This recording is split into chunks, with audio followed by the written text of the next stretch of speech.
Merci d'accueillir Yvan Calverac, le réalisateur, et Isabelle Carré, la formidable Isabelle.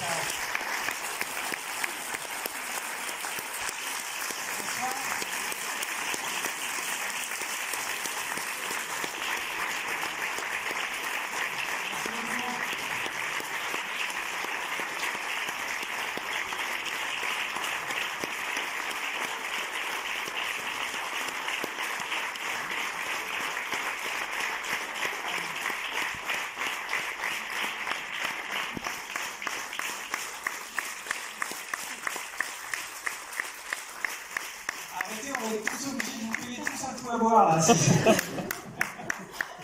donne envie de boire un petit coup, non? Ouais. Merci infiniment, merci beaucoup. Merci d'être là, si nombreux. L'accueil a été aussi formidable au théâtre, parce que au départ c'est une pièce que vous avez créée à la théâtre de la Renaissance. Il y a eu une tournée qui a commencé, qui a été malheureusement interrompue par le Covid, et je crois que c'est toi, Isabelle, qui a insisté pour que le film se fasse. Moi et Bernard. On savait qu'Yvan avait déjà adapté 2 ou 3 pièces de théâtre pour le cinéma, et on lui a dit mais pourquoi pas nous? Et puis surtout on avait cette tristesse en fait de voir cette pièce arrêtée du jour au lendemain, de rentrer chez nous, de même pas se dire au revoir, de laisser nos affaires dans la loge. On n'avait même pas le droit d'aller les chercher, de dire au revoir au théâtre, et puis tous ces spectateurs qui avaient réservé leur place et qui n'ont pas pu venir. Donc c'était vraiment un choc. Après, on a eu une tournée qui a été annulée, une première tournée, deuxième tournée qui a été annulée. J'ai croisé beaucoup de spectateurs qui m'ont dit qu'on a acheté nos billets 2 fois et on n'a pas pu venir. Donc c'était vraiment, vraiment important de faire ce film pour toutes ces raisons. Et Yvan, vous avez repris un micro. Oui, c'est ça. Donc voilà, c'est vrai qu'on a été nommé au Molière, et le jour de la nomination, on était au ministère de la Culture, je m'en souviendrai toujours, qui est dans les jardins du Palais Royal, et après on a été déjeuner avec Bernard et Isabelle, et ils me disent « Yvan, alors on fait le film ?» Parce que c'est vrai que la pièce marchait très bien, et moi j'ai travaillé sur un autre projet en fait. Et je leur ai dit oui, pourquoi pas, c'est vrai que ça marche bien, ce serait super, mais j'étais pas très pressé. Et Isabelle m'a dit quoi? Tu m'as dit quoi, tu te souviens? Non, tu te souviens plus? Tu m'as dit, ah si, il faut le faire vite.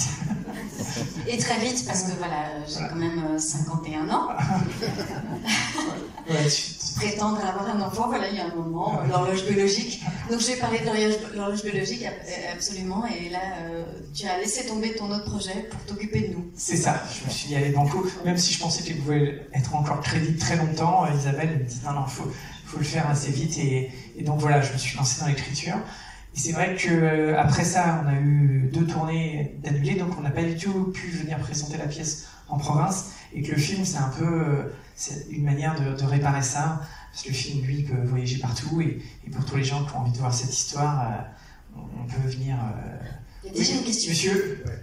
Juste non, il s'est tiré, le monsieur. Non, il a une question à poser. C'est toujours le premier à poser une question. Parfois, il y a des gens, on croit qu'ils posent une question, et ils s'étirent, en fait. Non, mais j'imagine, avant que Jean-Rémy prenne la parole, que la pièce est légèrement quand même différente du film. Quels sont les gros changements que tu as apportés?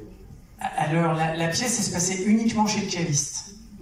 Voilà. Et donc, tout ce que vous avez vu là, c'était dit, mais c'était pas montré. On savait que Hortense était sage-femme, mais là, dans le film, je pouvais filmer une scène d'accouchement. On savait qu'elle avait un désir de bébé, et là, je pouvais filmer une femme qui a un bébé dans les bras et qui a du mal à le rendre à sa mère. Voilà, ça a permis de créer toute une scène de comédie supplémentaire, d'introduire des nouveaux personnages aussi. Les personnages de la pièce, c'était donc Bernard et Isabelle, et Steve, et le libraire, et le médecin.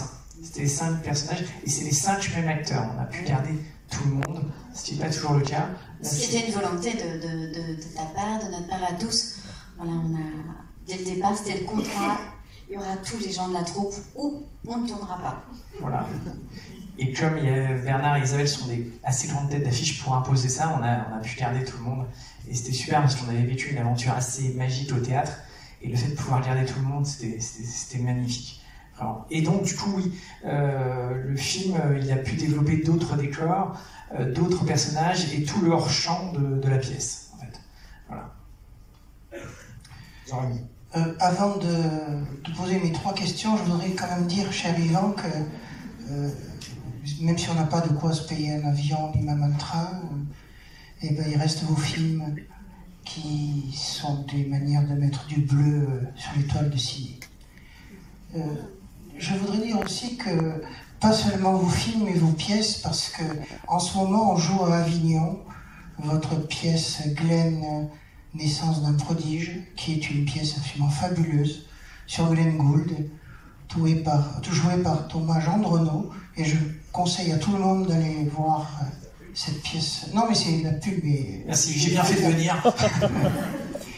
Ensuite, je voudrais dire qu'il y a dans vos films l'importance des chansons, et chère Isabelle, il y a dans votre livre Le jeu des si, il y a une chanson qui traverse tout le livre, qui est une chanson de Philippe Dian, écrite pour Stéphane Echer, qui s'appelle « Oh Ironie », et que j'aime bien l'idée de rapprocher vos deux univers, parce que justement ce sont des univers justement de voyage et de rêve et de vie intérieure.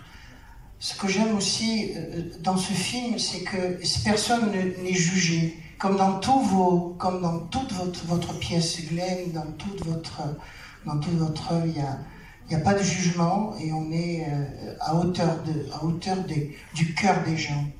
Alors, mes deux questions, c'est comment vous avez trouvé Mounir Amara.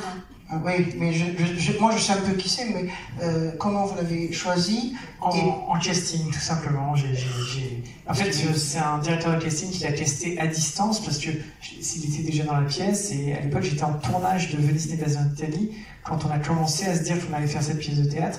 Donc j'ai lancé un directeur de casting à Paris, qui a rencontré plein de Steve, et qui m'a envoyé les images, et je l'ai choisi comme ça en vidéo. Et la première fois que je l'ai rencontré, c'est quand on a fait la lecture au théâtre.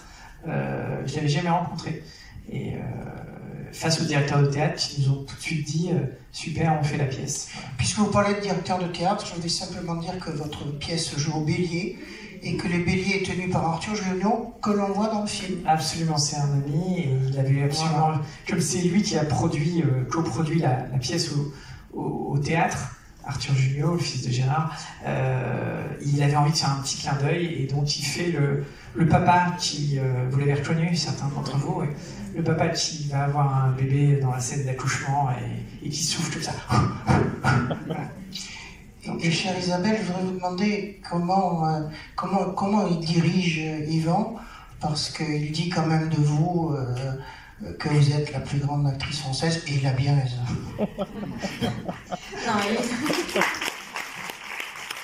Ça, il le dit vraiment, ça. c'est parce qu'on s'aime bien, mais c'est par amitié. Non, pas du tout. Pas du tout, c'est par lucidité. En tout cas, comment il dirige,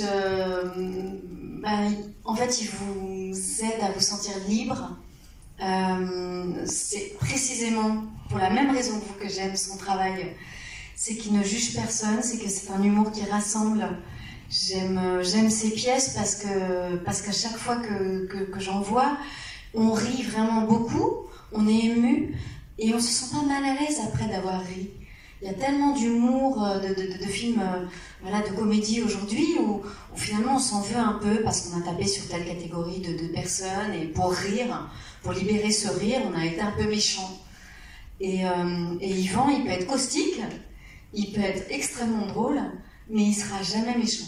Et pourtant. Et il dirige de cette façon-là, sans jamais vous blesser, en disant les choses très clairement.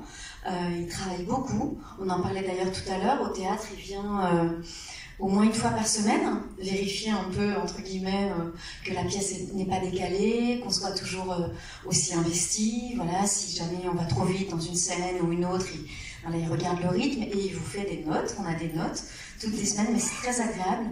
Je change parfois des répliques aussi. Aussi, on retravaille. Là, en ce moment, vous parlez de Glenn. Je l'ai entendu encore au téléphone tout à l'heure avec l'acteur, disant oui, mais là, j'ai l'impression que le personnage, on le comprend pas suffisamment. Il faut qu'on arrive à trouver un lien avec le spectateur, parce que je voudrais pas qu'il soit antipathique. D'accord, il a cette folie, mais il continue à réfléchir. Non, il n'est pas antipathique. Non, il n'est pas antipathique, mais c'est juste à un moment dans une petite scène. Mais c'est vrai qu'avec. Mais c'est juste pour raconter qu'il est tout le temps en travail, en train de réécrire et de chercher Vraiment. Même à la 200e, on a changé des répliques sur la pièce. Pour créer le plus grand lien avec le spectateur, sans que ça soit d'ailleurs condescendant ou en voulant rassembler tout le monde, non. Mais à trouver, oui, la note la plus juste. Puis vous avez l'art de quand même d'aller chercher des jeunes comédiens. Je pense à Arthur Fenwick il y a quelques années, et Thomas Landreneau. Thomas Oliveres, ouais, absolument. Thomas Oliveres qui lit votre livre en livre audio. Oui, je sais, ouais, c'est moi qui lui ai demandé. Non mais voilà, c'était pour le préciser. Merci. Merci. Et Yvan, sur le plateau, il est pareil que sur scène ou différent? Alors, c'est intéressant. Je me demandais quel metteur en scène de cinéma il allait être après l'avoir côtoyé au théâtre pendant tous ces mois. Parce qu'on a joué cette pièce longtemps, en fait, presque 300 fois. Parce qu'on n'avait pas envie de se quitter, parce qu'il y a eu ce Molière de la meilleure comédie, parce qu'on s'entendait tous tellement bien, parce que le public était toujours présent. Quelles que soient les situations dans lesquelles on était, Covid, confinement, couvre-feu. Chez les jaunes, on avait... Il y avait tout le temps, les gens arrivaient à venir. Les rues avaient beau être bloquées. On jouait à un moment, je me souviens de cette scène improbable dans le bureau des directeurs qui disait on va arrêter. Avec ce couvre-feu, on est obligé de jouer à 17h. Qui va venir à 17h? Ben si, on va essayer. On va faire Avignon à Paris. On va jouer 6 fois dans le week-end. Et ben les gens, les spectateurs étaient là, à chaque fois. Donc c'est un petit miracle cette pièce. Et je me disais donc comment effectivement allait être Yvan sur un plateau de cinéma. Ben, c'est le même, avec une concentration, une ferveur, un désir de bien faire, une écoute en même temps, une disponibilité et surtout pas de hiérarchie. Ce qui est très appréciable parce que je trouve que sur un plateau, il y a beaucoup trop de hiérarchie souvent. C'est pour ça que je préfère le cinéma, qui est plus artisanal. Mais avec des metteurs en scène comme Yvan, effectivement, chacun peut trouver sa place et s'exprimer sans être écrasé, sans être... Voilà, ça crée une ambiance propice à se livrer, à partager des moments comme... Voilà, ce que vous avez vu, je pense que ça se sent. Voilà. Ouais, bah non, mais on est très amis, hein, voilà, c'est pour ça. Non, c'est pas pour ça, c'est vrai. Merci. Bonsoir. Bonsoir, monsieur. Oui, Philippe, Bonsoir, d'abord Philippe. merci pour ce joli film. Merci à vous. C'est le domaine du vin, on est dans la bonne région, la région d'Aix-en-Provence. Je voulais vous remercier pour ce travail. Je voulais vous poser une question simple. Là, ce sont les deux acteurs, Isabelle Carré et Bernard Campan, il y a eu le Covid, bien sûr, qui vous ont un petit peu incité à faire de cette pièce de théâtre un film, mais il y a eu d'autres histoires dans les spectacles, comme par exemple une autre pièce de théâtre, La Caille-aux-Foies, qui a eu énormément de succès. Je ne comprends pas pourquoi des pièces qui ont du succès à Paris, on ne peut pas les transposer en film plus rapidement. Parce que s'il y a eu du succès en salle, en théâtre, ça veut dire qu'il n'y a pas de raison qu'au cinéma ça ne marche pas, quoi. Enfin, ça, c'est un avis personnel. Plus rapidement, c'est-à-dire, parce que nous, on a fini, cet automne, on était encore en train de la jouer. Donc vous voyez, ça a été assez vite quand même. D'accord. Mais c'est vrai que le Covid a vraiment déstructuré un petit peu tout le monde, la société. Je peux répondre peut-être à la place d'Yvan, mais je pense qu'il faut avoir aussi cette double casquette. La possibilité, c'est pas la même chose. Effectivement, la mise en scène au théâtre et également l'écriture au cinéma et avoir un langage cinématographique. Donc tous les metteurs en scène de théâtre ne sont absolument pas capables de transposer leur pièce. D'abord, il faut qu'il l'ait écrite, et puis en plus, une pièce de théâtre, c'est pas la même écriture enfin voilà, d'avoir toutes ces possibilités-là en soi, c'est pas si fréquent en fait. D'accord. Et je voulais remercier Isabelle Carré à titre personnel, parce qu'elle est marraine de SOS Village d'enfants, et ça c'est pour une affaire personnelle, quoi. Ça me touche beaucoup, effectivement, j'ai cet honneur, vraiment c'est un honneur que m'a fait le Village d'enfants SOS, c'est une association extraordinaire, d'être la marraine aux côtés d'Annie Dupéret, qui ne quitte pas l'association, hein, qui continue. Donc voilà, je viens pour la seconder, pour être à ses côtés. C'était une belle rencontre, je l'avais toujours croisée, je ne l'avais jamais rencontrée. Donc c'est une belle rencontre de se retrouver toutes les deux. C'est une association magnifique, qui pour ceux qui ne connaissent pas, s'occupe en fait, des enfants placés, des enfants orphelins qui sont placés dans des foyers ou dans des familles d'accueil, sont souvent séparés de leur fratrie. Et SOS Village d'Enfants permet aux fratries de rester ensemble.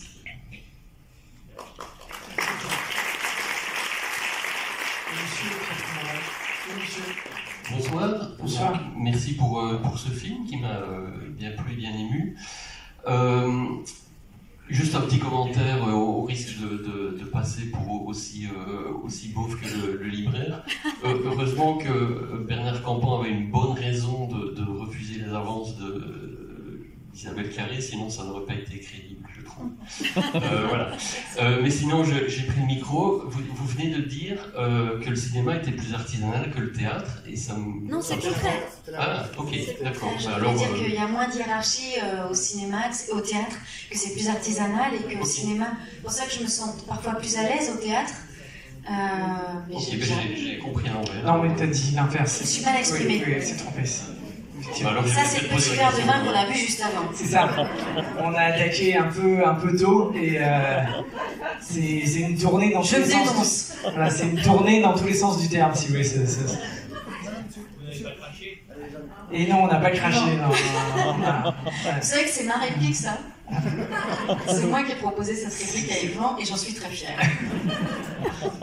C'est mal, j'aurais pas osé, moi. Il voulait le retirer en plus pour le film. J'ai dit, mais absolument pas.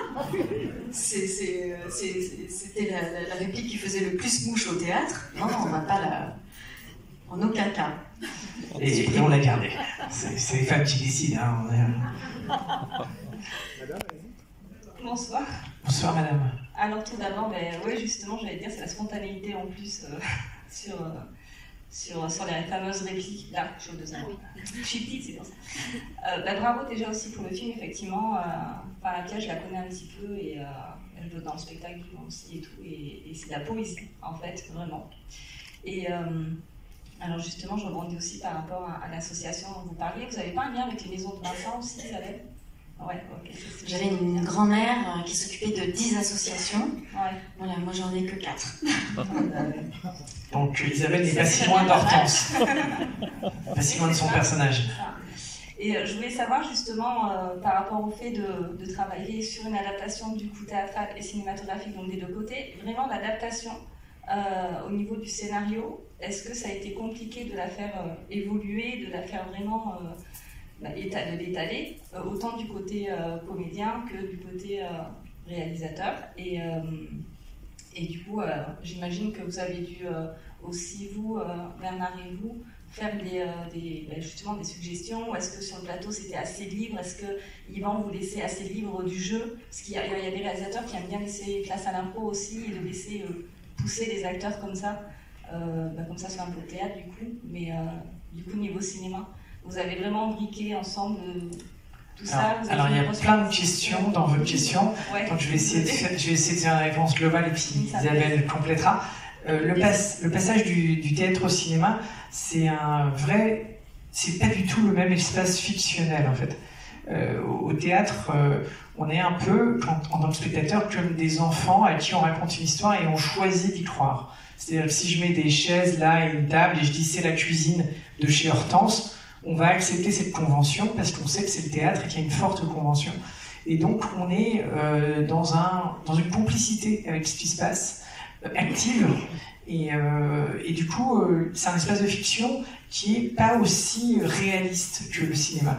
Et le cinéma, par contre, on sort parfois d'un film, je sais pas vous, mais moi oui, et j'entends plein de gens parfois le dire, qui disent « Ah, j'y ai pas cru ». Parce que parfois les films ne nous semblent pas assez réalistes, ou en tout cas pas assez cohérents, et donc l'horizon d'attente du spectateur quand il vient voir un film de cinéma est beaucoup plus... il y a une attente beaucoup plus forte en termes de réalisme. Et ça se retrouve aussi dans la caractérisation des personnages et dans les rebondissements du scénario. C'est-à-dire qu'au théâtre, on peut accepter ce qu'on appelle des coups de théâtre qui seront très mal vécus par un spectateur de cinéma parce qu'il verra ça comme pas crédible du tout. Donc, en fait, il y a une rigueur qui est différente. Et puis, au théâtre, on est beaucoup dans le dire, et dans le cinéma, on est parfois dans le non-dit. C'est-à-dire qu'il faut réussir à ne pas dire ce que le spectateur a déjà compris, et qu'il n'a pas du tout envie qu'on lui dise parce qu'il l'a déjà compris, parce qu'il a le plaisir de l'avoir compris. Donc, on est plus dans la suggestion. Donc effectivement, il y a un vrai chemin entre les deux, qui fait que l'adaptation, elle est assez longue à écrire. En fait, moi, je mets autant de temps à écrire un scénario adapté d'une de mes pièces qu'un scénario original. Ça me prend autant de temps, parce qu'il y a plein de choses à détricoter, à déconstruire. Après, en termes de jeu avec les comédiens, effectivement, il faut se méfier des automatismes qu'on a pris au théâtre, pas retomber dans des musiques, mais là j'avais des acteurs qui ont extrêmement l'habitude de faire les deux, donc ils savent totalement passer du théâtre au cinéma, du cinéma au théâtre, et Bernard et Isabelle le font tout le temps, donc du coup c'est assez simple pour moi. Mais parfois, il m'est arrivé une fois d'avoir un acteur qui faisait que du théâtre, et lui pour le coup il y avait quelque chose de mécanique, de trop projeté, parce qu'au théâtre on doit aller chercher les dernières personnes tout au fond de la salle, donc l'acteur est obligé de grossir tout ce qu'il fait tout en restant sincère. Alors qu'au cinéma, on est plus dans une intériorisation, quelque chose de plus intime, plus réaliste. Voilà. Merci. Oui, j'ai ressenti la même chose. Je ne pense pas que ce soit un métier si différent quand on est acteur de théâtre ou acteur de cinéma. Il y a juste peut-être cette puissance en fait, qu'il faut trouver en soi au théâtre. Cette puissance vocale et cette énergie. Et en même temps, ça contredit ce que je veux dire, mais garder ce réalisme quand même. Moi, j'aime pas le théâtre qui est trop théâtral. J'aime bien qu'on reste, cinématographique quand on joue au théâtre, qu'il y ait une vérité en fait. Annie Arnaud dit une vérité sensible, quels que soient les arts, d'attraper ça. En fait, mon rêve, c'est quand, que ce soit un spectateur de théâtre ou un spectateur de cinéma, mon rêve, c'est de me dire que c'est pas possible, elle l'a vécu. Qu'il puisse se dire ça, au théâtre comme au cinéma. Et avec le fait qu'au théâtre, il y a le corps en fait qui s'exprime davantage, qui est plus présent sur un plateau, qu'on voit bouger. Alors qu'au cinéma, souvent, c'est que le visage qui compte. Ouais. Merci.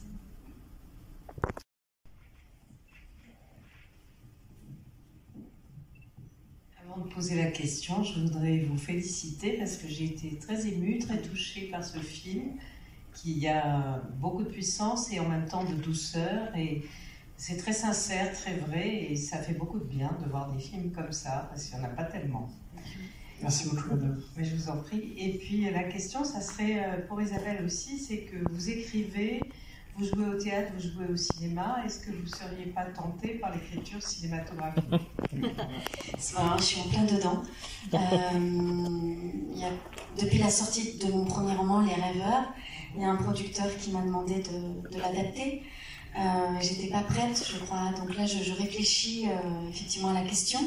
Et je vais faire un premier court-métrage grâce à l'ADAMI qui s'occupe d'essayer de révéler des jeunes acteurs, donc ça me va bien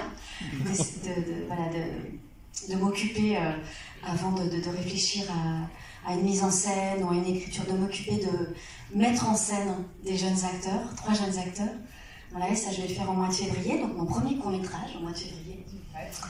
Et après, on verra, mais oui, ça semble effectivement être un prolongement naturel d'un mouvement qui s'est opéré tardivement en moi. L'idée d'une légitimité, peut-être, de pouvoir parler avec mes mots à moi et de pouvoir m'exprimer avec ma langue. Des images. Des images, des personnages, voilà. Pas seulement avoir à charge la trajectoire d'un personnage, dans un film, ce qui est déjà beaucoup, et je suis très reconnaissante parce que j'adore ça, d'être au service des auteurs et des univers comme celui d'Yvan. Mais c'est vrai que, passé un certain âge, il était peut-être temps aussi de faire entendre ma voix. Bravo, merci. Merci à tous.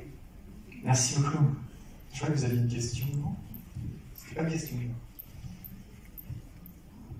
La question, c'était si elle allait passer. Ah, d'accord. Oui. Donc il en est fortement question, si la réponse n'est pas complètement claire, il en est fortement question. Pour résumer. Et du coup, comme j'ai dit entendre ma voix, il n'y a plus personne qui veut parler. Voilà. Généralement, on nous demande si les acteurs buvaient du vrai vin sur le tournage. J'allais la poser, justement. Oui. Avant de venir, on en a bu du vrai, ça c'est sûr. Fort. Un peu fort. Et la réponse, c'est qu'il y a eu une scène où ils en boivent du vrai. Au théâtre, évidemment, c'était pas possible de mettre du vrai vin tous les soirs. On l'a fait 1 ou 2 fois. Ouais, c'était Et pas... c'était surtout dur pour moi, puisque c'est moi qui bois le plus. Dans la pièce et dans le film. J'ai eu du mal. Ouais, ça a été dur de finir la pièce. Et là, au cinéma, par exemple, la scène de la dégustation, vous avez vu, on commence à la tourner à 9h du matin et on finit à 18h. Donc si on leur met du vrai vin de 9h à 18h, on peut dire qu'on n'a aucune chance d'y arriver.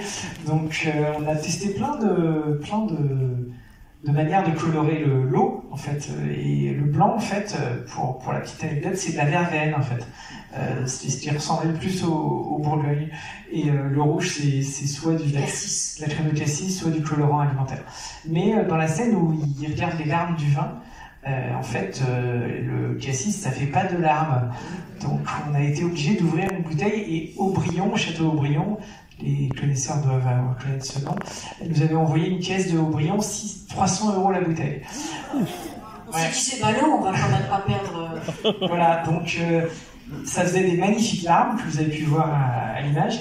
Et en même temps, une fois qu'il était ouverte, Bernard, Olivier et Mounia m'ont dit attends, on va pas remettre du colorant alors qu'il y a le Aubryon d'ouvert. Et des magnifiques larmes de rire, voilà. de fou rire. Moi, je pleurais de rire après ça quand même. C'est ça, c'est vrai. J'ai eu beaucoup de mal sur ce film à stopper mes fous rires.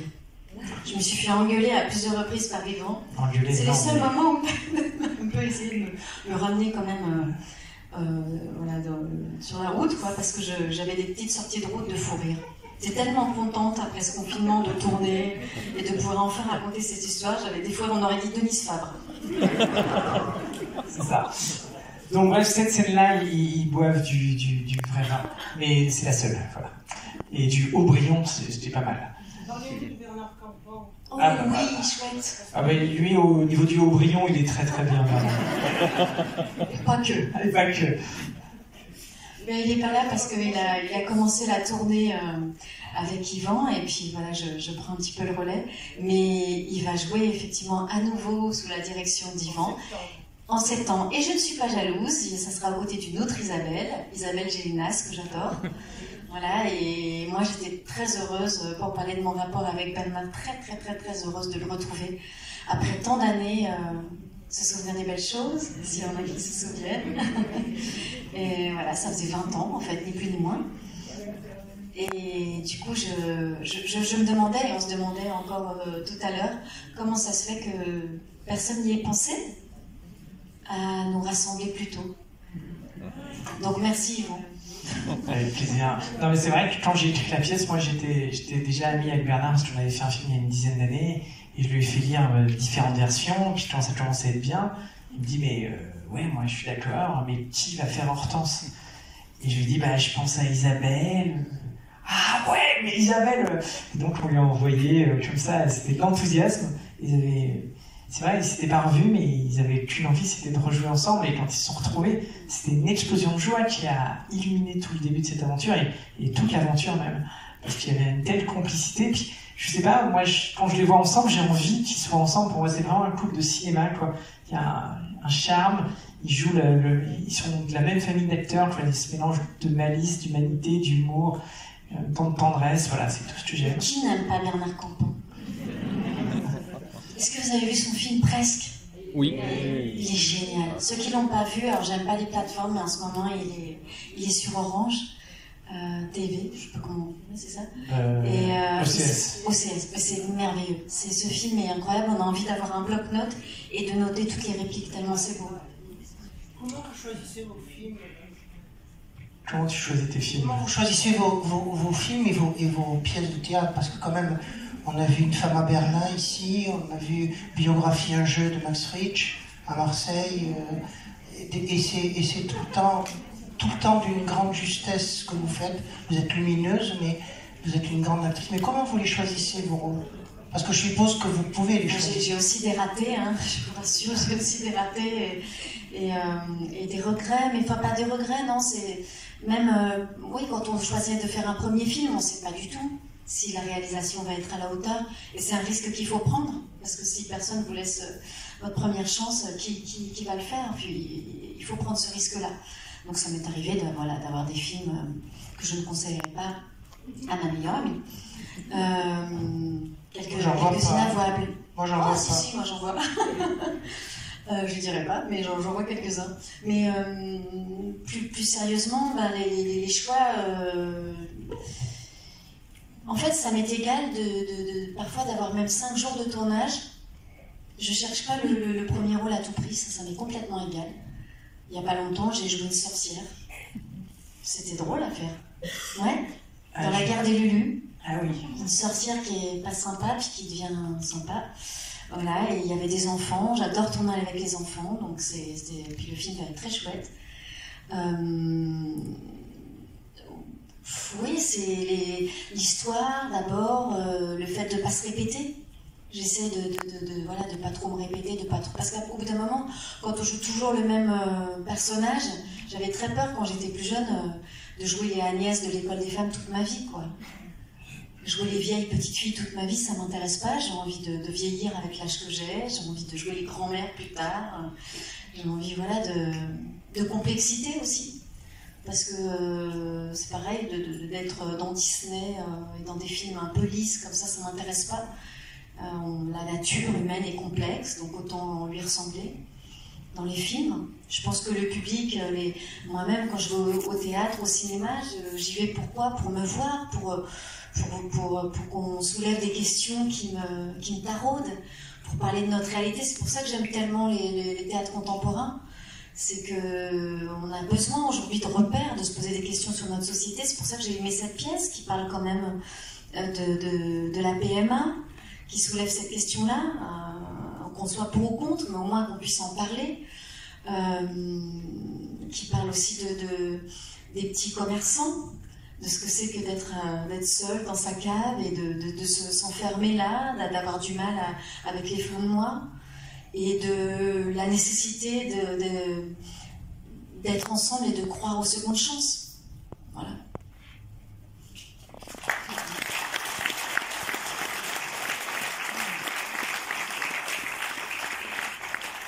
Moi, j'ai une question à vous poser, parce qu'il n'y a pas que vous qui posez des questions, hein, c'est trop facile. Est-ce que vous avez compris pourquoi les sans-abri jettent une cuillère sur la tombe? C'est unanime. Alors, je vais vous expliquer, parce que comme on est ensemble, autant qu'on en profite. Attends. Ah, voilà, c'est ça. Il y a quelques personnes qui ont compris. Voilà, quand Hortense apporte le tiramisu au premier dîner, elle dit « Gardez votre cuillère parce que le meilleur reste à venir ». Et oui, c'est un film qu'il faut voir 2-3 fois. Hein, parce que il y a plein de subtilités comme ça. Et donc voilà, c'est pour ça. Et j'ai une autre chose à vous dire, c'est que comme vous êtes venus nous faire le plaisir, la joie de venir voir le film 1 mois et demi avant tout le monde, ce qui vous laisse 1 mois et demi pour en parler à tous vos amis si ça vous a plu, hein, et pour leur dire quand ils iront le voir, ah ben moi je l'ai vu depuis 1 mois et demi, en plus il y avait Isabelle Carré, enfin voilà. En fait, ce film, il y a dans le scénario, et on a tourné une fin en plus, après ce que vous avez vu. Il y avait un épilogue. On l'a pas vu, et vous allez comprendre pourquoi vous l'avez pas vu. En fait, ça se passait 1 an et demi plus tard. Il y avait la scène que vous avez vue face à la mer, et après, hop, un noir, et hop, 1 an et demi plus tard. Et là, il y avait Hortense et Jacques qui déjeunaient le long d'une rivière dans un très joli restaurant, et ils demandaient la carte des vins, et c'est Steve qui arrivait en sommelier pour leur apporter la carte des vins et leur faire une tchatch pas possible entre le Bordeaux et le Bourgogne. Enfin, il n'avait pas changé, sauf qu'il était devenu sommelier. Et là, on entendait un cri de bébé, et il y avait une poussette, et Hortense prenait son bébé et le mettait sur ses genoux. Et là, on s'est dit, non, c'est trop, c'est beaucoup trop. Il y a des limites à la happy end. Donc finalement, avec le producteur, et moi avant tout, je me suis dit, non, mais on va pas la mettre. Mais puisque vous êtes là, et puisqu'on est ensemble, je vous la raconte. Voilà, mais c'était un peu too much, mais tout ça pour dire qu'on avait envie, je pense tous, de faire un film assez optimiste. Après, il y a des limites à l'optimisme, hein, et on a trouvé ça mieux de s'arrêter là et que chacun s'écrive sa propre fin. Mais voilà, l'idée c'est de faire un film qui donne de l'espoir, parce qu'effectivement, ce qui me touche le plus dans cette histoire, c'est que ces 2 personnes blessées qui vont quand même choisir d'y retourner, même si elles peuvent avoir mal de nouveau, parce que c'est ça la vie. Et ce qui est beau ce soir, c'est que vous êtes là, vous choisissez de ressortir de chez vous, parce que c'est ça la vie. La vie, il faut la vivre. Et ça, je trouve ça magnifique. Ouais. Donc c'est tout, je m'arrête là.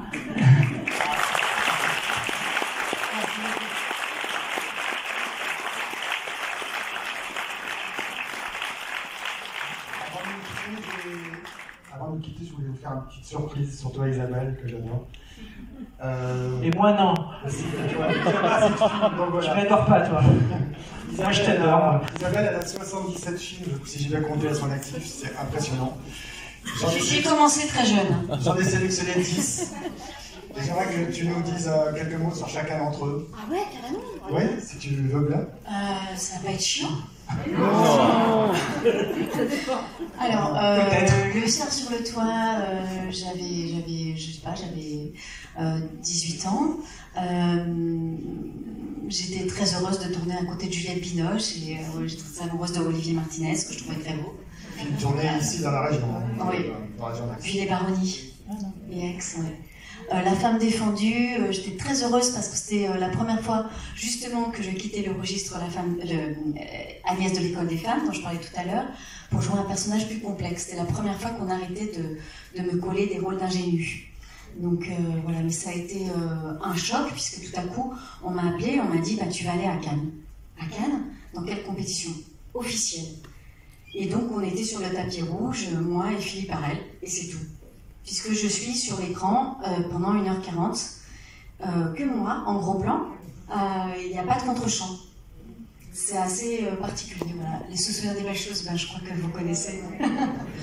Entre ses mains, c'était la première fois que Benoît Poelvoorde, d'ailleurs, comme Bernard Campan, changeait de registre et s'essayait au registre dramatique. Et tous deux ont continué, évidemment, et ont été incroyables. T'es une actrice qui fait changer les hommes de registre, changer les acteurs de registre. On dirait bien. Le refuge, j'étais enceinte de mon premier enfant. François Ozon m'a demandé de tourner ce film enceinte. J'ai dit d'accord, mais juste une chose, on va au Pays Basque parce que c'est mon refuge là-bas. C'est là où je me sens le plus sécurisée. Voilà, il y a la mer, la montagne. Je me sens bien là-bas et du coup, il a appelé le film Le Refuge. Cherchez Hortense. C'est drôle qu'on parle de ça parce que je pense beaucoup à Jean-Pierre Bacry. Là, je vais pleurer. On en parlait tout à l'heure. Il était là il y a quelques années, n'est-ce pas? Et il vous a fait beaucoup rire, je crois. Et ça a été d'ailleurs enregistré ici. Et c'est passé sur YouTube. Et j'ai vu toutes les vidéos qui se sont passées ici avec lui, qui étaient vraiment incroyables. J'ai tourné 2 films avec lui, Les Sentiments de Noémie Levski et ce film-là, Cherchez Hortense. Quand il est mort, tous les journalistes m'ont appelé pour que je parle de lui, j'étais incapable. Vous voyez, aujourd'hui, j'ai encore beaucoup de mal parce que c'était quelqu'un d'extraordinaire. Et Jean-Pierre était venu avec Agnès dès la première semaine voir la dégustation au théâtre. C'est un souvenir énorme, on les avait vus après et tout. Et c'était pas très longtemps avant sa disparition. Quelle tristesse. Marie-Hortin, c'est un film où j'ai appris la langue des signes. Et ça a été une grande chance pour moi de découvrir le monde des sourds, la culture sourde, ça existe, la culture sourde, l'histoire des sourds. Nous, le pays qui avons créé la langue des signes, grâce à l'abbé de l'Épée, il faut savoir qu'on a maltraité les sourds pendant des siècles. Et que finalement, ça a été très tard qu'on a laissé les sourds s'exprimer librement avec la langue des signes, sans les forcer à oraliser. Donc, je suis très heureuse de découvrir à travers ce film tout ça. L'Angle mort, c'est un très joli film d'auteur qui parle d'avoir un super pouvoir, d'avoir un don. Et ça me fait penser à ce titre d'un livre que je vous conseille, de Joseph Roth, qui s'appelle Le poids de la grâce. Parfois, d'avoir un don, d'avoir un talent, d'avoir une grâce, d'avoir quelque chose voilà, pour lequel on est doué, peut aussi être paradoxalement un poids et quelque chose de lourd à porter. Et c'est ce que raconte le film. C'est un anti-film hollywoodien Marvel. C'est un anti-Marvel, ce film. Délicieux, peut-être que vous l'avez vu, il est passé sur le canal il n'y a pas longtemps. Je ne fais que des films de bouche en ce moment. Parce que j'aime beaucoup ça. Ça se voit pas trop, Dieu merci, mais j'aime manger, j'aime boire. Donc ce film était vraiment délicieux à tourner pour ça. Et j'avais un partenaire en or, Grégory Gadebois. C'est un acteur qui peut absolument tout jouer. Il peut être enfantin, en un quart de seconde, terrifiant, tendre, violent. Je vous encourage à suivre tous ces films parce que c'est vraiment un acteur inouï, de la hauteur pour moi de Depardieu. Voilà, et La dérive des continents, merci de le mettre, c'est un film qui va sortir une semaine avant la dégustation. Le 24 août. Le 24 août, et c'est un film d'auteur aussi, un peu pointu, mais qui parle des migrants. Nous avons été tournés en Sicile, à Catane, dans un camp de migrants. Et ça parle des migrants, mais du point de vue de la communication des migrants. En fait, mon personnage attend la venue d'Angela Merkel et de Macron. Et voilà, on se moque un peu de leur com et de la façon dont, avec beaucoup d'absurdité, ils transforment les choses pour finalement tourner ces choses à leur profit. Mais au-delà de ça, au-delà de l'aspect politique et aussi européen, de ce problème qui ne va faire que continuer, parce que changement climatique, parce que les guerres, parce que donc il faut, comme on parlait de la PMA, je pense que c'est très important de regarder ces choses-là en face, de ne pas se faire l'autruche avec ces questions-là. Et également, il y a, vous voyez, ce garçon qui est sur l'affiche, qui est Théodore Pellerin, qui joue mon fils dans le film, qui est un acteur, mais que j'ai tellement aimé, prodigieux, canadien. J'ai tellement aimé jouer avec lui que à chaque fois qu'on quittait un décor, lui et moi, on pleurait en se disant mais c'est la dernière fois qu'on joue dans cette pièce ensemble. C'est la dernière fois qu'on va dans cet appartement. Le metteur en scène qui est quelqu'un de merveilleux, Lionel Bayer, un Suisse, se moquait de nous parce qu'on était tellement attachés l'un à l'autre. Et ce film parle aussi de retrouvailles d'une mère qui a quitté son garçon un peu trop tôt pour vivre une histoire d'amour avec une autre femme. Et là, c'est l'histoire de leur retrouvailles. Voilà. Merci,